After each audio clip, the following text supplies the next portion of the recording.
Going to Oslo was the first time I've been away and having to deal with my own dietary stuff personally, like on my own.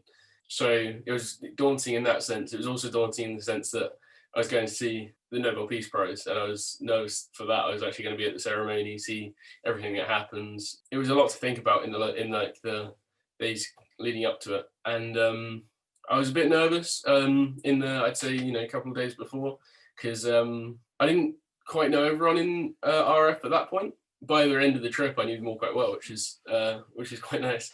But when we got there, it was like we walked into this big room, and it was so many people in, like so many people in suits that were, and they had like medals and stuff like that because they were from like, I don't know, this country or that country, and they did this or that, and diplomats and all this, and they very important people around you. And then we like go up to the seats and where we were for the ceremony. We were sitting like right in the middle.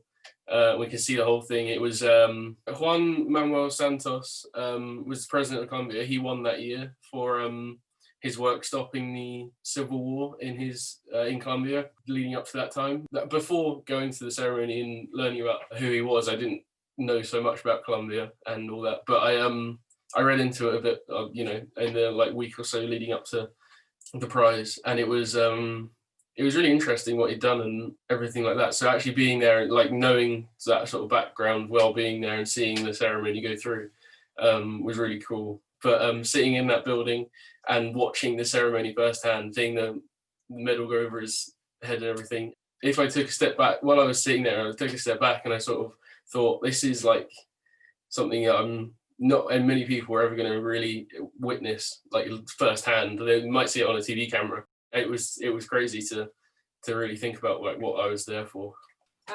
Just so you know, Alex was kind of really worried about going, to the point where he wasn't going to go at one point. And actually, it was probably his sister that talked him into it and said, "Look, we'll be fine. We'll work it out together." And he was finding it really daunting, the thought of a whole weekend having the responsibility of his diet and medical supplements and things. And I guess that was kind of a turning point for him becoming confident and realizing that actually other people aren't that bothered. It's, you worry about it, but others don't. So the Renaissance Foundation really helped him be confident and going out and being able to manage himself on his own. So it was kind of a big change. And without the Renaissance Foundation, he probably wouldn't have gone away. He some school trips and things he didn't go on. So this really changed his way forward.